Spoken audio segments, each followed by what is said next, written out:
The first thing Mara heard wasn't the crash of the waves or the groan of the lighthouse door, but the silence.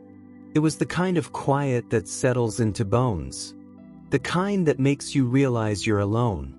October had stripped the coastal town of its summer laughter. Now, the wind carried only the scent of salt and damp pine, the occasional cry of a gull cutting through the gray. Mara stood on the creaking porch of the old lighthouse keeper's cottage, her fingers numb around the keys she'd been handed that morning. Temporary caretaker.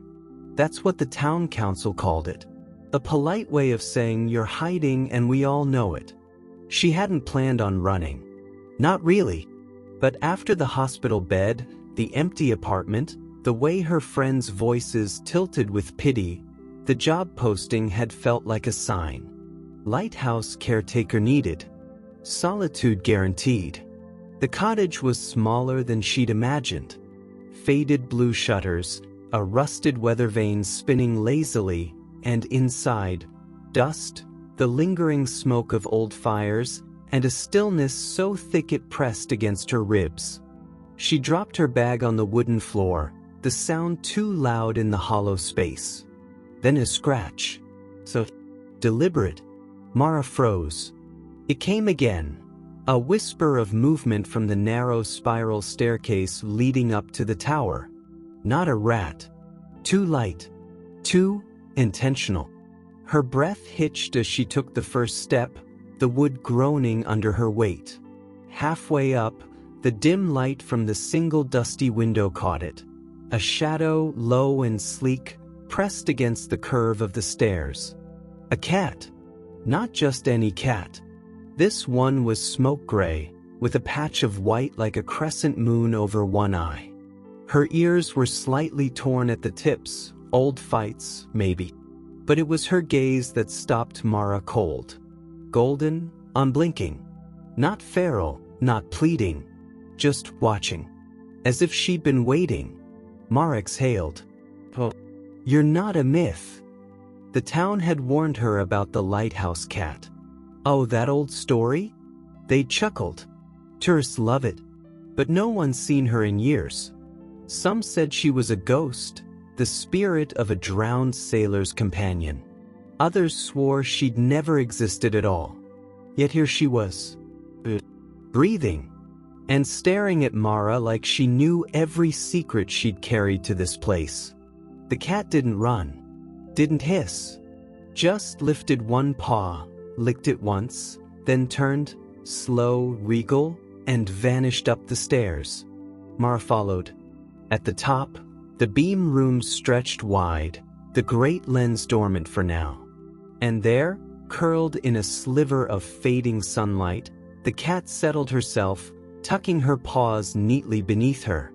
She didn't look at Mara again, just closed her eyes as if to say, "This is my home. And now it's yours too."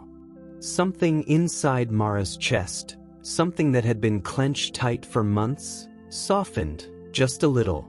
The wind howled outside. Somewhere below, the cottage door creaked on its hinges. But for the first time since she'd arrived, the silence didn't feel so heavy. The cat didn't have a name. Not one Mara knew any. For 3 days, they existed in the same space like shadows passing, close, but never touching. The cat would appear at dawn, perched on the windowsill of the beam room, watching the horizon as if keeping vigil. She'd vanish by midday, only to return at dusk, her paws soundless on the old wooden floors. Mara would catch glimpses of her, a flick of a tail around a doorframe, the gleam of eyes in the dark. She left a bowl of tuna by the stairs the first night. The next morning, it was licked clean. Progress. On the 4th day, the storm rolled in. Mara had seen coastal storms before, but not like this. The wind screamed through the cracks in the cottage walls, rattling the panes of glass like teeth. Rain came sideways, relentless. She'd spent the afternoon securing shutters, her fingers raw from the cold, when she heard it, a sound almost lost beneath the thunder. A cry. Not human. Not a gull. Mara found the cat huddled under the porch, soaked through, her fur plastered to her sides. She was shivering, but when Mara reached out, the cat recoiled, pressing herself deeper into the shadows. "Okay," Mara murmured. "No touching." She dragged an old towel from inside, laid it near the cat, then stepped back. The wind howled between them. For a long moment, nothing. Then, slowly, stiffly, the cat crept forward. She sniffed the towel, circled twice, and finally sank onto it, curling into a tight, trembling ball. Mara didn't move, just sat on the damp steps, rain dripping from her hair, and waited. An hour passed. The storm didn't relent, but the cat's breathing steadied. Her golden eyes stayed fixed on Mara, unreadable. A sound so soft Mara almost missed it. A purr. Not the deep, contented rumble of a house cat. This was quieter, fragile, like something long forgotten being remembered. Mara felt something tighten in her throat. She'd spent months building walls, turning away from phone calls, from friends who said "I'm here if you need to talk," from the empty side of the bed that still smelled like him. But this small, broken sound in the dark, it undid her.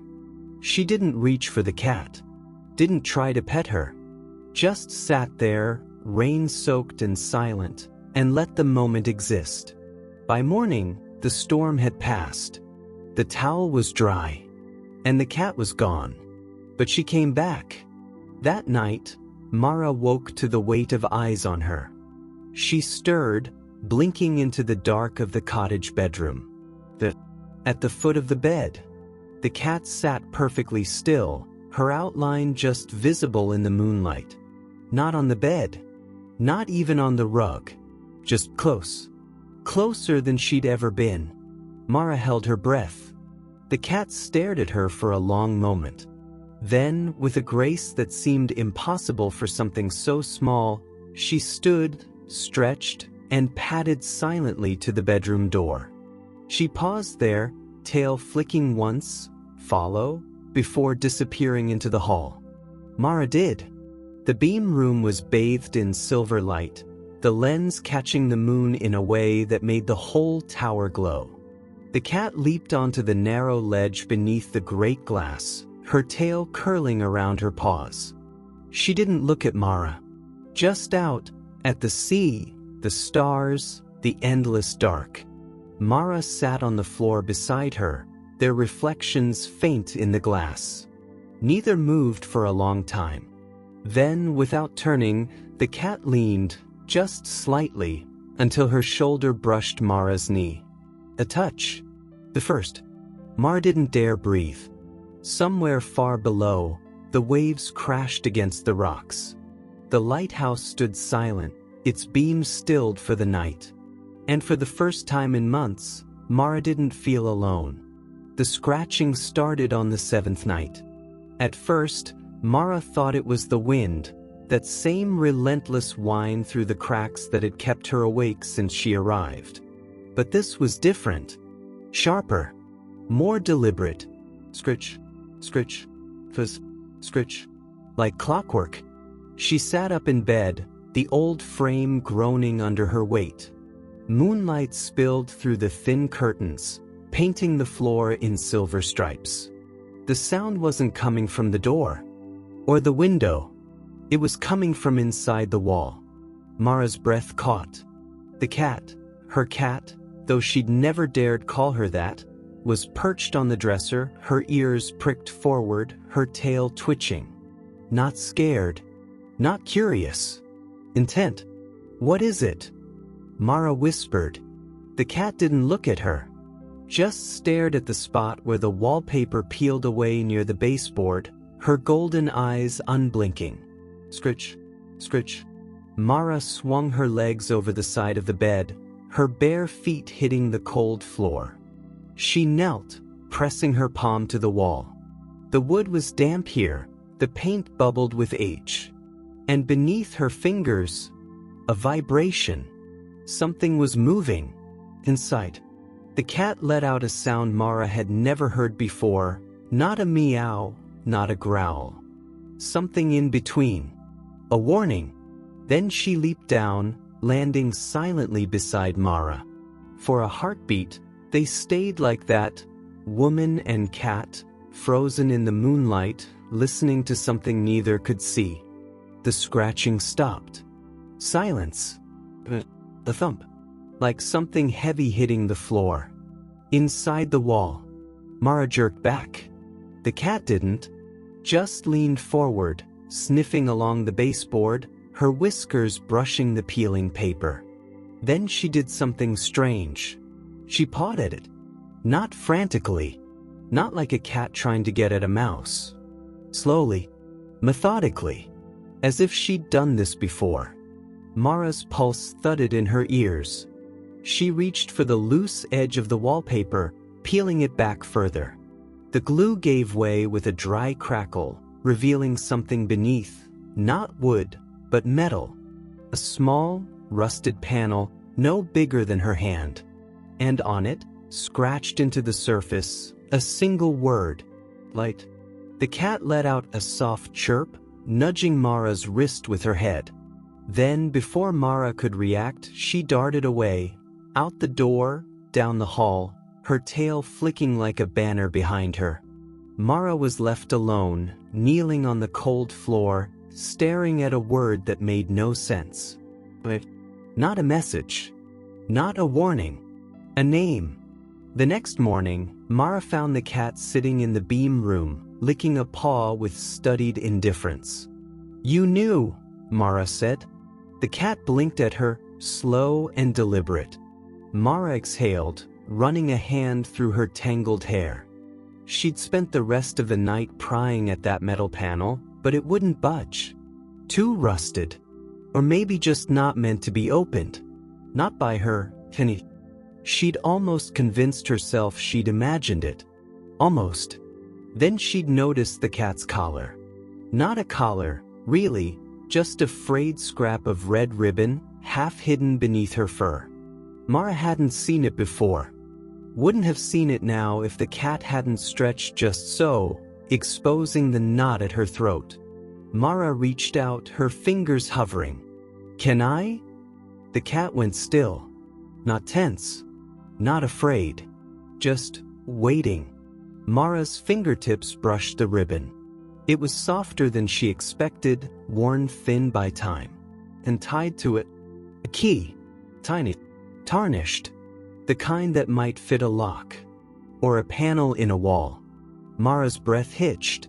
The cat watched her, her golden eyes unreadable. Then, with a flick of her tail, she turned and sauntered away, leaving Mara kneeling there, the key cold in her palm. She didn't follow. Not yet.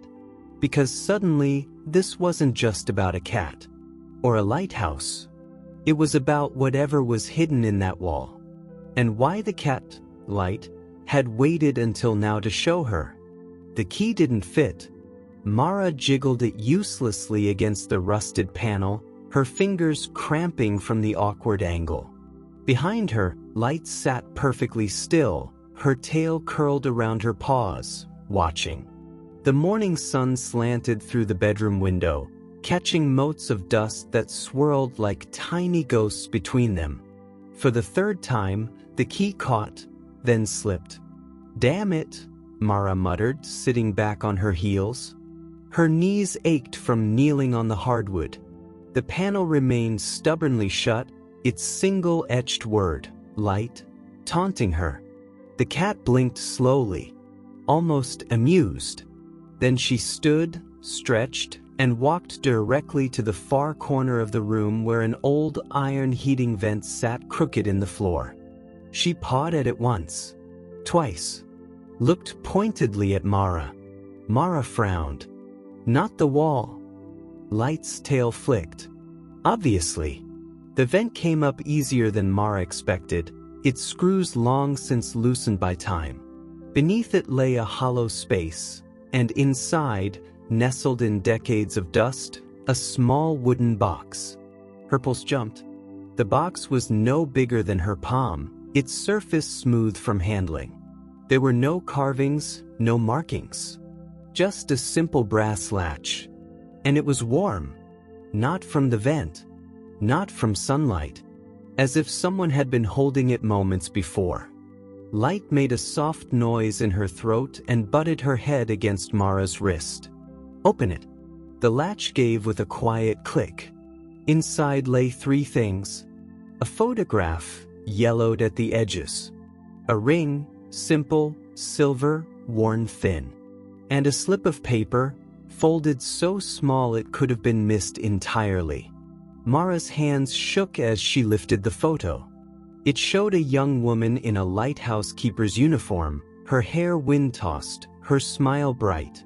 Perched on her shoulder was a cat, smoke gray, with a crescent moon of white over one eye.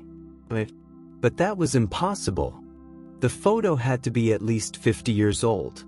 Mara turned it over. Scrawled on the back in faded ink. Elena and Light, 1967. Keep the beam burning. The ring felt heavy in her palm. Too small for a man's hand. Too large for her own. And the paper. She unfolded it carefully. A single sentence, written in the same hand as the photo. "If you're reading this, the light went out. And she chose you to relight it." A chill raced down Mara's spine. Light chirped softly and nudged the box with her nose. There was something beneath it, another layer. Mara lifted the thin divider to reveal one final item. A matchbook. Faded. The lighthouse emblem barely visible on its cover. Light sat back, her golden eyes fixed on Mara's face. Waiting. Mara's breath came fast. "I don't understand." The cat stood, her tail brushing Mara's knee as she walked to the door. She paused, looking back. Follow, then disappeared down the hall. The beam room was colder than usual, the air thick with the scent of salt and old metal. Light leaped onto the ledge beside the great lens, her silhouette framed against the morning sky. Mara approached slowly, the box clutched to her chest. "What am I supposed to do?" Light didn't meow, didn't blink, just lifted one paw and placed it deliberately on the lens. Then she pushed. The mechanism groaned. The lens shifted, just slightly, and for the first time Mara saw it. A hidden compartment. And inside, a single candle. Unlit. Waiting. Light looked at Mara. Then at the matchbook in her hand. And suddenly Mara understood. This wasn't just a lighthouse. It was a legacy. And Light hadn't just chosen her. She'd been waiting for her. The match nearly slipped from Mara's fingers twice before it caught. The third strike sent up a sulfurous spark that made Light's ears flatten momentarily. The tiny flame trembled in the drafty beam room, casting wild shadows across the ancient brass fittings of the lens.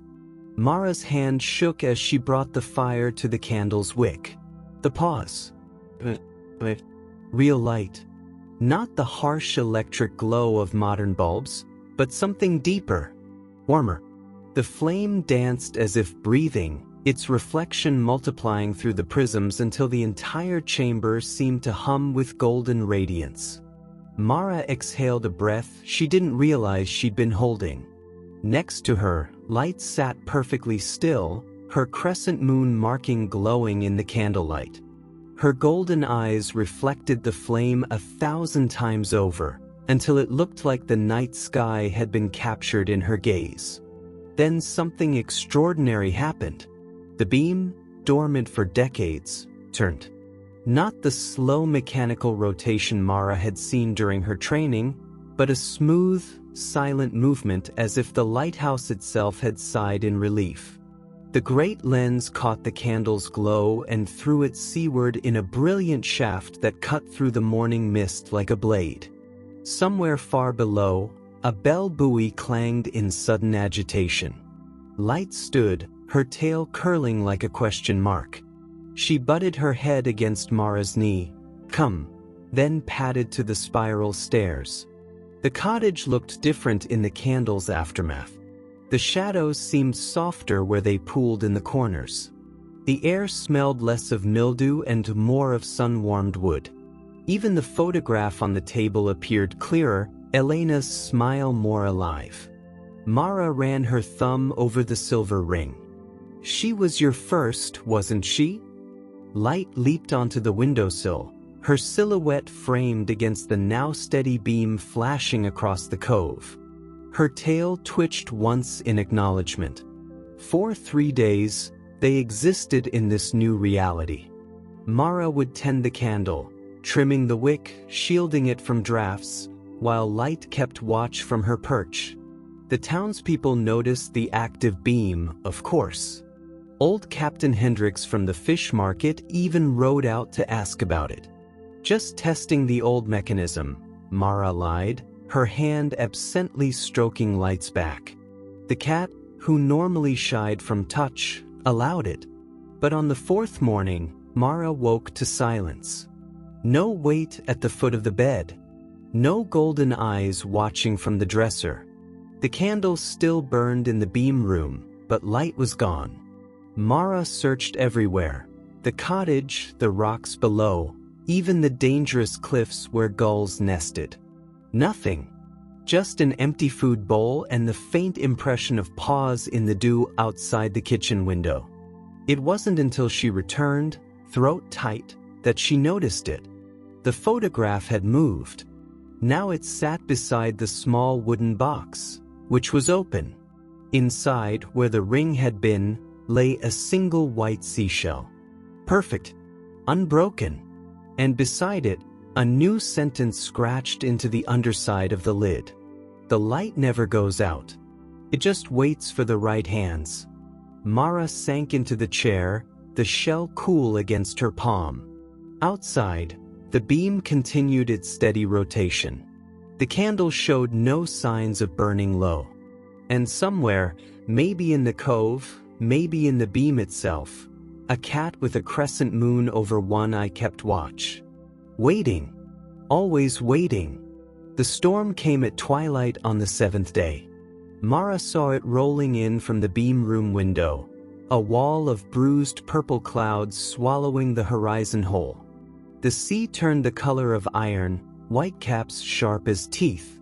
She checked the candle instinctively, her fingers brushing the warm brass holder. The flame burned steady, unfazed by the gathering wind that whistled through the tower's cracks. She was turning to secure the shutters when the knock came. 3 sharp raps against the cottage door. No one came out here. Not unannounced. Not in weather like this. Mara hesitated, her hand on the latch.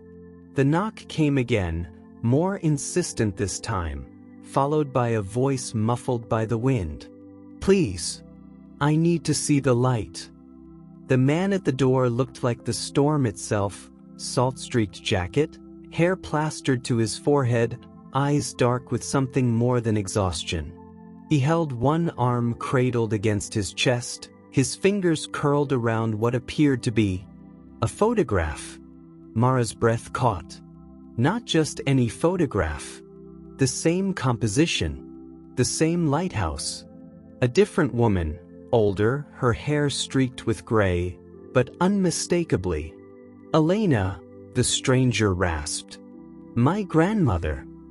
The candle flickered for the first time. Not a sputter. Not a waver. A deliberate dip, like a nod. Light appeared between one blink and the next. Not at the man's feet. Not on the stairs. But in the beam itself, her silhouette suddenly cast against the far wall as if she'd stepped out of the flame. Her crescent moon marking glowed faintly, her tail held high. The man didn't startle, didn't question, just exhaled a shuddering breath and whispered, "You kept your promise." Then he collapsed. Mara barely caught him before he hit the floor. His skin burned under her hands, fever or hypothermia, she couldn't tell. Light wove between their legs, her purr like distant thunder, guiding Mara as she half-dragged, half-carried the stranger to the worn sofa. The photograph slipped from his grasp as she eased him down. Not just Elena. Elena and Light, but not the Light Mara knew. This cat was younger, sleeker, her markings identical but her eyes greener. Dated 1989. 2 generations. Maybe more. Mara pressed the back of her hand to the man's forehead. "You need a doctor." "No." His hand clamped around her wrist with surprising strength. "Just the light." She said, "The light would." His words dissolved into coughs. Light leaped onto the sofa back, her nose inches from the man's face. She sniffed once, deliberate, then butted her forehead against his. Something passed between them. Something Mara couldn't see but could feel, like the charge in the air before lightning strikes. The man's breathing eased. The candle burned brighter. And light changed. Not in color, not in shape, but in the way she held herself, her shoulders squaring, her tail stilling, her gaze deepening with something ancient. She turned to Mara and nodded. And on the sofa, the stranger slept, really slept, for the first time in what might have been years. Mara lifted the photograph with trembling fingers. On the back, in familiar handwriting, "When the last keeper comes home, light the way." She looked at the candle, at the man, at the empty space where light had been, and understood. This was never just a lighthouse. It was a sanctuary.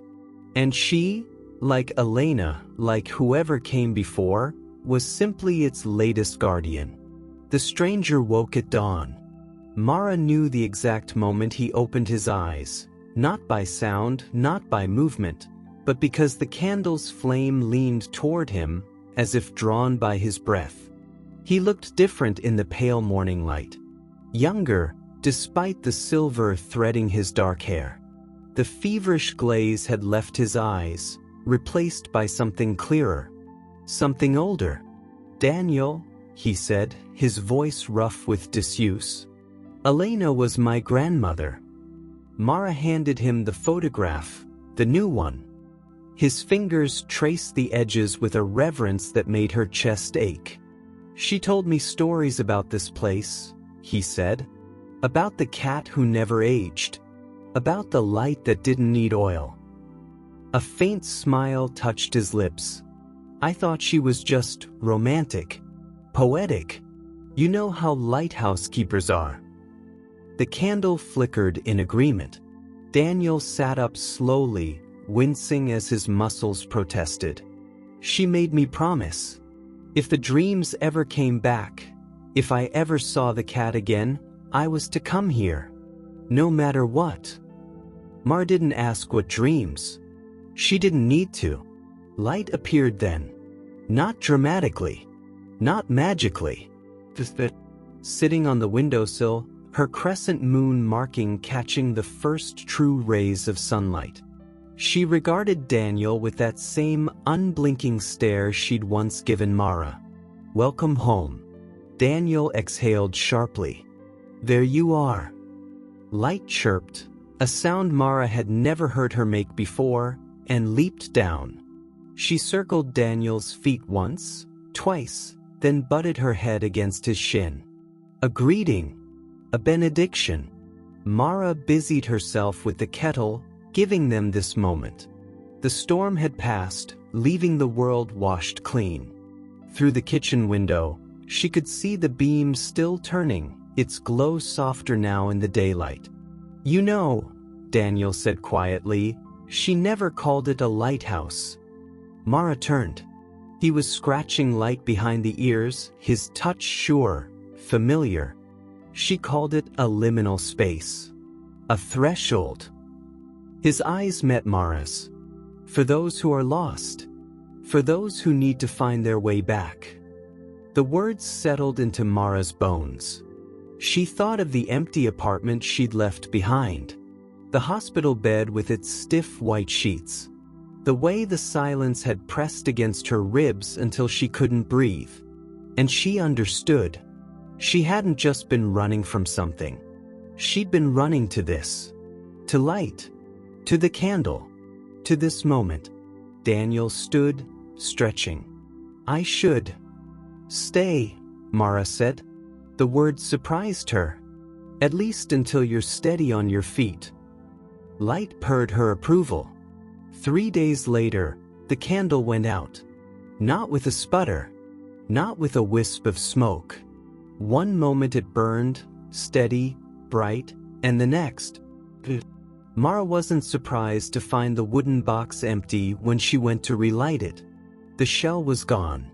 The ring. Even the photographs had faded to blank paper.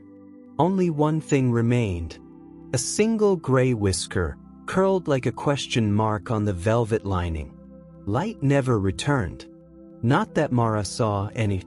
But sometimes, when the fog rolled in thick off the cove, she'd catch a glimpse of movement in the beam. A shadow where no shadow should be. And once, just once, she swore she heard a purr in the wind. Daniel stayed. Not forever. But long enough to teach Mara the old songs lighthouse keepers used to sing to the sea. Long enough to show her how to listen for the particular creak in the stairs that meant rain was coming. Long enough that when he left, it didn't feel like an ending. Just a pause. The townspeople still whisper about the lighthouse cat, of course. Tourists ask about the legend. Children leave bowls of milk by the rocks at low tide. Mara never confirms or denies. She just tends the light. And waits. Because here's the truth about lighthouses. They don't just guide ships. They gather stories. They hold silence when the world is too loud. And sometimes, if you're very lucky, they give you exactly what you need. Even if it's just for a little while. Even if it's just a cat with a crescent moon over one eye, and a light that doesn't need oil to burn. If this story lit a spark in your heart, do us both a favor. Hit that bell icon so you never miss stories that find you exactly when you need them. Comment, light, if you've ever been guided home by something unexpected. Share this with someone who understands the magic of thresholds. Because the world is full of lighthouses. And we're all just keepers of the light.